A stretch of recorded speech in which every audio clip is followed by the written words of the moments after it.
ก็สบายดีเนาะเพื่อนพี่น้องสุขสุขคนเนาะมื้อนี้ก็มาพบมาพ้อกับน้องทงน้องเพื่อนพี่น้องมื้อนี้ก็มาปิ้งชิ้นหมูกินเองเพื่อนพี่น้องเอ้ยพอดีทางน้องสาวเพิ่นก็อยู่ทางในเนาะกำลังน่าจะสดน้ำร้อนอยู่เนาะเพื่อนพี่น้องเพราะว่าทางหลังเพิ่นเป็นพดเนาะเป็นพดแดดที่ชื่อหากไม้แบบใหม่มากินมื้อนี้เนาะเพื่อนพี่น้องเนาะหากไม้นี่ก็อาจจะราคาแพงในจักหน่อยเนาะพี่น้องเนาะโดยเพราะว่าเพิ่นอยู่แบบอยู่ไผร้อนบ่ได้เนาะเพิ่นต้องให้กินหากไม้หรือว่าสักยาอันใดจักอย่างเนาะพี่น้องเนาะส่วนว่าอยู่ร้อนบ่ได้เนาะมันเป็นพดแดดขึ้นเนาะพี่น้องน้องสาเป็นพดแดดขึ้นคันพี่น้องเอ้ยต้องลดความร้อนลงเนาะมันจังพดแดดบ่ขึ้นแบบนี้นะเนาะโดยมื้อนี้ก็สิมาปิ้งหมูกินกับข้าว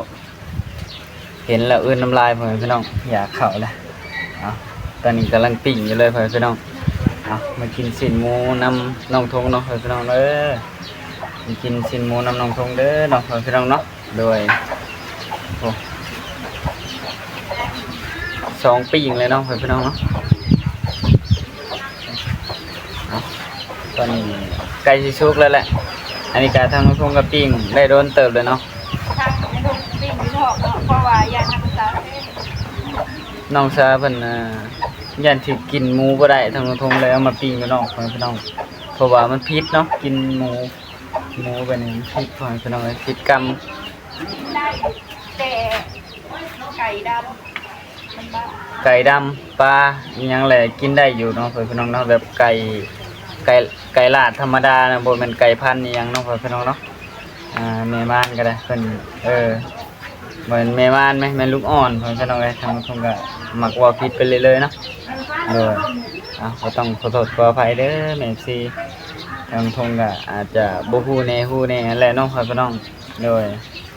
สิ่งใดที่น้องทงฮู้ก็เว้าไปแน่เนาะพี่น้องเนาะโดยก็ทางคงก็เว้าแน่บ่เว้าแน่ก็ต้องขอโทษขออภัยเด้อแม่ FC เคลื่อนที่ระบาด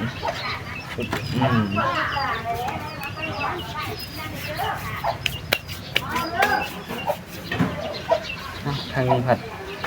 แหมแล้วเนาะกินทางเดิมพี่น้องเพราะว่ามันยังบ่ค่อยแหมปานใดเพราะว่าทางนี้แห้งแล้วเนาะ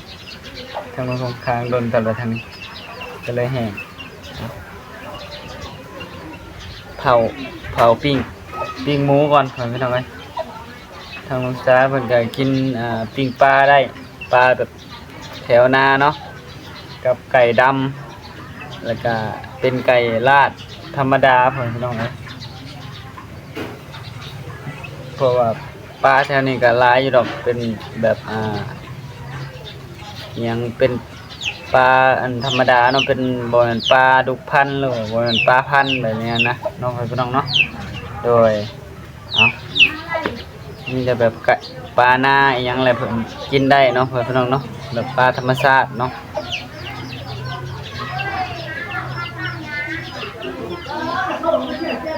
น้องผู้ค้าเพิ่นก็ถือว่าบ่ค่อยให้เนาะพี่น้องกินนมแม่ไปแล้วก็แล้วบ่ค่อยให้ปานใดมีแต่ทั้งแม่เพิ่นอยู่ร้อนบ่ได้เท่านั้นแล้วเนาะพดแดดขึ้นหรือว่าเปลี่ยน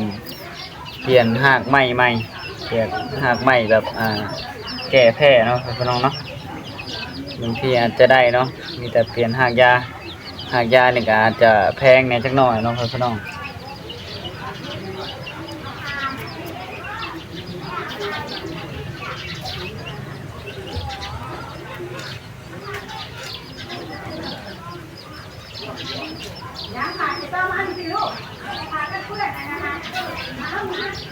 หากยามันก็มีหลายชนิดอยู่ทางคงก็บ่ฮู้มีแต่ได้ยินทางผู้ใหญ่เพิ่นว่าเนาะพี่น้องเนาะว่าหากไม้แก้แพ้อีหยังบ่ลองเปลี่ยนหากเบิ่งลองเปลี่ยนหากยาเบิ่งเนาะว่ามันสิ หายแพ้บ่หรือว่าลองรุดไผ่แล้วก็กินแนวอื่นหนักกว่าเนาะแบบกินน้ำร้อนหนักกว่าหรือว่ารุดไผ่อยู่ในพื้นเตียงเนาะพ่อพี่น้องเนาะรุดไผ่ลงกินน้ำร้อนหนักกว่าเนาะพ่อพี่น้องอีกอย่างก็บางเทื่อก็ถ้าอันนี้เนาะเพิ่นว่าอาบน้ำเย็นต้องกินน้ำร้อนหรือว่าค้างไผ่แห้งกว่าเก่าหรือว่าแบบนี้ก็มีเนาะพ่อพี่น้องเนาะทางลงทุนก็อาจจะบ่ฮู้ปานใดแต่ได้ยินผู้ใหญ่เพิ่นว่าเนาะพ่อพี่น้องโดยตอนนี้ก็เกหมูก็เริ่มสิสุกแล้วพ่อพี่น้องเอ้ยทางลงทุนก็ลุกมานึ่งข้าวตั้งแต่5โมงเนาะก็บ่ได้ถ่ายคลิปเนาะพ่อพี่น้องต้องขอโทษขออภัยพ่อพี่น้องเด้อเนาะที่บ่ได้ถ่ายคลิปตอน5โมงนึ่งข้าวทางลงทุนก็เฮ็ดหลายอย่างเนาะทางนึ่งข้าวแล้วก็ซักเครื่องทางน้องภูผาเพิ่นพร้อมพ่อพี่น้องเอ้ย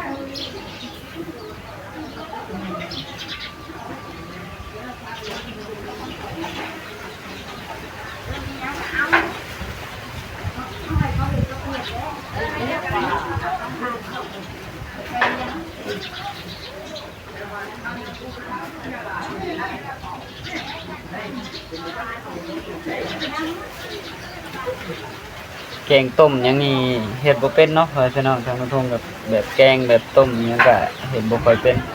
มีแต่แบบนี้แหละที่น้องทงเป็นปิ้งแบบปิ้งนะปิ้งอิหยังก็ได้เบิดเนาะพ่อพี่น้องเนาะปิ้งปลาปิ้งไก่ปิ้งหมูปิ้งหยังได้เบิดพ่อพี่น้องเอ้ยแต่ว่าแกงหรือว่าสมมุติว่าแกงทางน้องทงนี่บ่เป็นเนาะพ่อพี่น้องเนาะแบบแกงอิหยังนี่ทางน้องทงเฮ็ดบ่เป็นเลยแบบทอดปลาทอดไข่แบบชนิดทอดนี่ก็พอได้อยู่เนาะพี่น้องเนาะชนิดแบบเป็นทอดหยังก็ได้เฮ็ดเป็นอยู่พี่น้องเอ้ยที่เรื่องทอดกับปิ้งพอได้เนาะพี่น้องเนาะ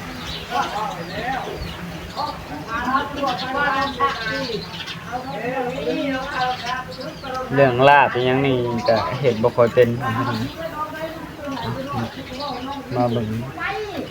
มากินทางเบิ่งกันเนาะพี่น้องมาสุดเลยบ่เนาะก็ถือว่าเกือบแล้วเนาะพี่น้องทางนี้ก็ถือว่าเกือบได้ไปหลายเติบเนาะอีกหมูนี่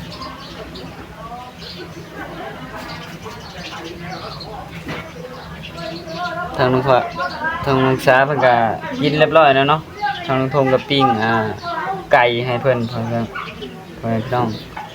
เอาเป็นไก่ลาดเนาะทางลุงทงก็ปิ้งให้เพิ่นเรียบร้อยเลยแต่เช้าเพิ่นเนาะพี่น้องเนาะอันนี้ก็เป็นของลุงทงเฮ็ดกินตำลังพี่น้อง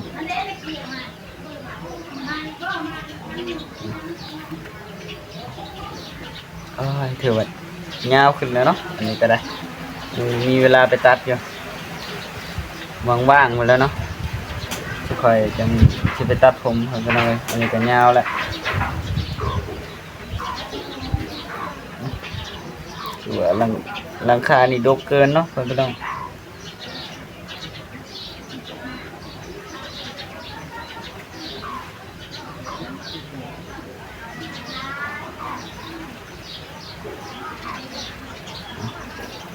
ลองค้างทางๆเนาะพอมันสุกเท่าๆกันเนาะตั้งปีนเนาะบ่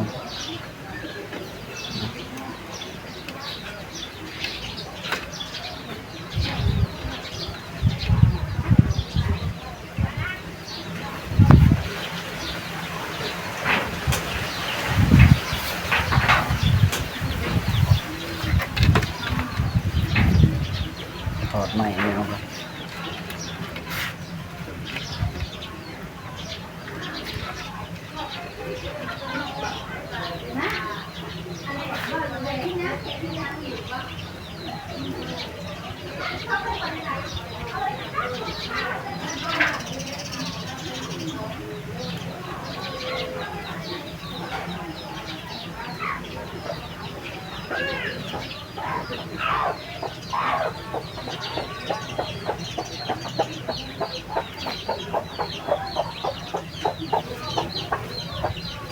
ตอนนี้ก็เกื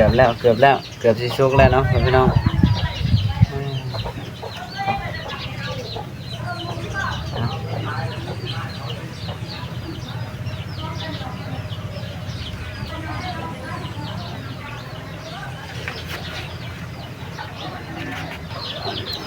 ตอนนี้ก็ใกล้สุกเนาะมื้อที่เบิดทุกคนเนาะเพิ่นก็ทางน้องทงปิ้งหมูใกล้สิสุกแล้วรออีกหน่อยหนึงเนาะ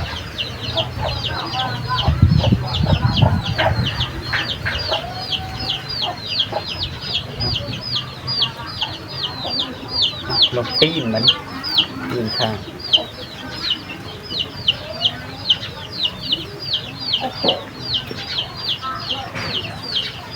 เดี๋ยวทางกระทงปิ้งสิ้นชุกแล้วทางกระทงก็สิพาทางป้าลุงไปเบิ่งน้องผู้พาเพิ่นเนาะว่าเพิ่นเฮ็ดหยังอยู่เนาะพี่น้องคือเพิ่นสินอนแล้วแต่ตอนนี้เนาะถ้าว่าเพิ่นตื่นนี่อาจจะเพิ่นอาจจะหายเนาะตอนนี้เพิ่นอาจจะนอน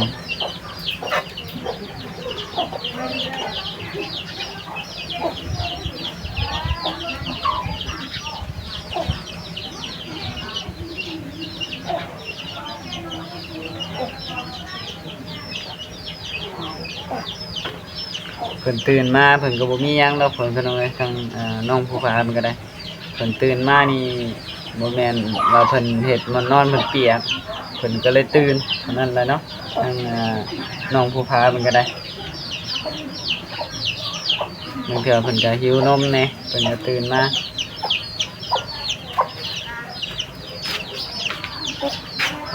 น้องสามันก็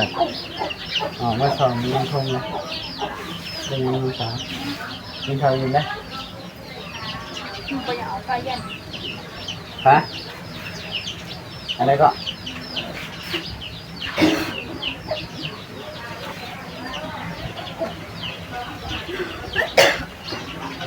หอมมะลิของกินเนาะ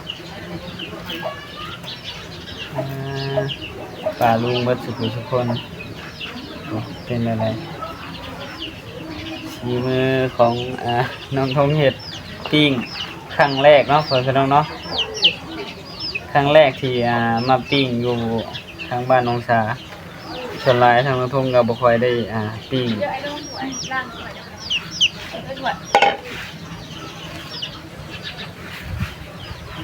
บ่ค่อยได้ปิ้งแบบนี้เนาะเพื่อนน้องเนาะส่วนหลายถ้าว่าอยู่เฮือนน้องทงก็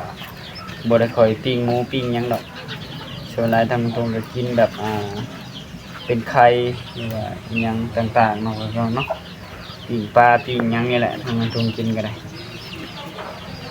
ครั้งแรกที่น้องทงปิ้งหมูเองเนาะเพื่อนน้องเนาะก็อาจจะผู้แน่อยู่เรื่องปิ้งหมูนี่ก็ได้กับพอฮู้ว่ามันสุกแบบใดบ่สุกแบบใดเนาะเพื่อนน้อง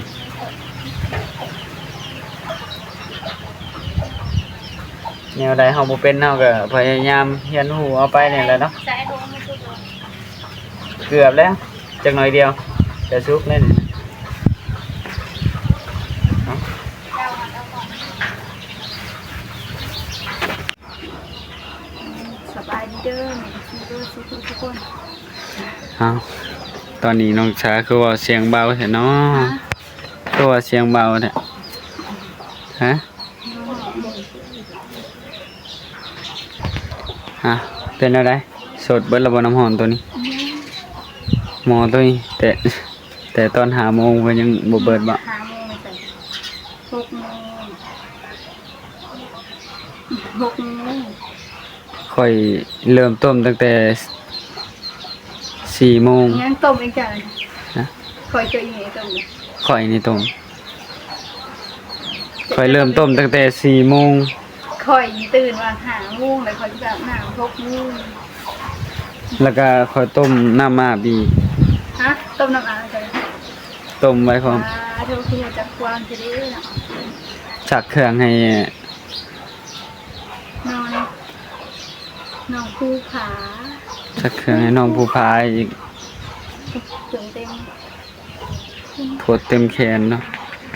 เฮ็ดได้กินเบิดแล้วว่าเปลี่ยนสมุนไพรใหม่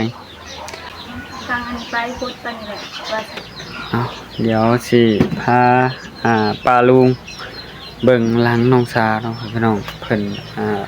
ทดแดดขึ้นพี่น้อง บ่หอจะเป็นหยังเป็นน้ำความหอม เดี๋ยวทางนูโทรจิปลดออกจากขากล่องก่อน อ่ะตอนนี้คือดอก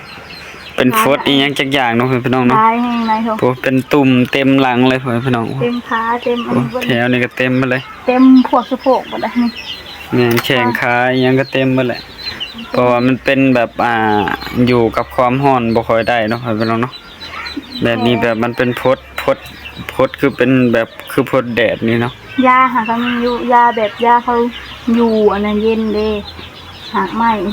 1,000 บาทพอเลยโตเขาอยู่เย็นนะ โอ้ยอันนั้นก็แพงเกินไป1,000 บาทว่าหยังก็เนาะ แม่น เอาเป็นแบบเบิดเงินในพริบตาเลยแบบนะ1,000 บาทว่าหยังก็ ไปถามเขาเลยแต่ก็ยังไม่ได้เอา โอ้หัวละ1,000 บาทพุ่นเนาะบ่มีไผไหว้ดอกเพิ่นพี่น้องเอ้ย เพราะว่า เงินเก็บบ่เกิน100เนาะ เป็นหากไม้แบบเฮาอยู่เย็นเด้ ว่า แต่อันนี่อยู่ห้อน เงินเก็บบ่ฮอด10 ล้านสิซื้อเครื่องตั้งอันละ1,000 1,001โอ้บ่ไหวแล้วซื้อเครื่องเบิ่ง แฟนจะเต็มบ่ได้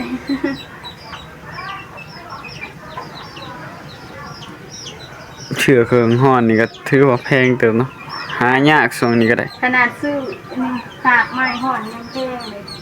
คิดว่าหากไม้เย็นก็สิถูกบ่ถูกเนาะ มันก็บ่ถูก แบบ แล้ว เฮาอยู่เย็นแล้วเฮาก็อาบน้ำเย็นแบบเฮาบ่ได้อยู่ไผแบบนี้แต่อันนี่เฮาอยู่ห้อนอาบห้อนขึ้นห้อนแต่นั่นก็อยู่เย็น 1,000 บาทพุ่นหรือบ่พันไปได้วะฮะ 1,000 บาท 1,000 บาท ก็เรียกว่า1,001 อืม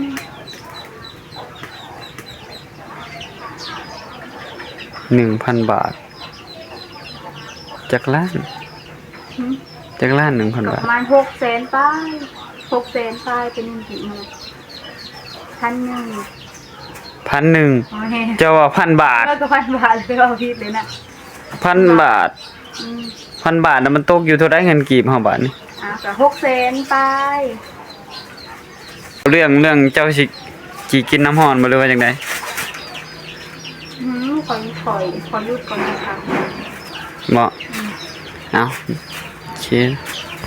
เอาเฒ่าผู้พาเนาะนอนแล้ว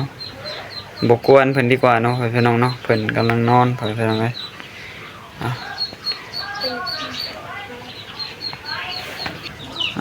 น้องผู้พาก็นอนแล้วเนาะ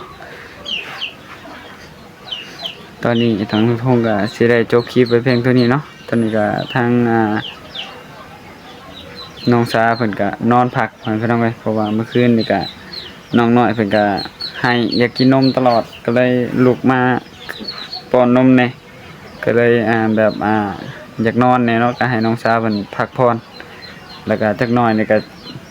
เติมน้ำร้อนให้เพิ่นสดน้ำร้อนต่อเนาะโดยทางทงก็สิได้จบคลิปไว้เพียงเท่านี้เนาะทางทงว่าผิดพลาดประการใดก็ต้องขอโทษขออภัยนำ FC เบิดสุขุสุขคนเด้อเนาะทางทงสิได้จบคลิปแล้วเนาะพี่น้องเนาะเดี๋ยวมาพบพร้อมกันในคลิปหน้าทางทงก็สิขอลาไปก่อนพี่น้องโดยขอกล่าวคำว่าสบายดีบ๊ายบาย